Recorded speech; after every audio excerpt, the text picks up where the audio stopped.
వేదమైనది గాయత్రి అభేదమైనది గాయత్రి.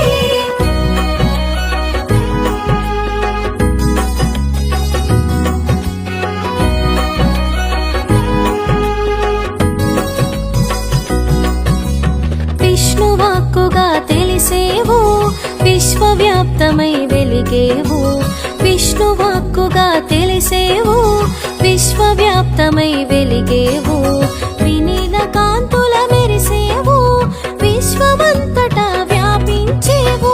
మూల జగతికి మూలము నీవే అన్న ప్రాణుల ప్రాణము నీవే. మూల జగతికి మూలము నీవే అన్న ప్రాణుల ప్రాణము నీవే. భిన్న వర్ణముల తేజము నీవే భిన్న భావముల రూపము నీవే. శరణము నీవే గాయత్రి శరణము నీవే గాయత్రి వేదమైనది గాయత్రి అభేద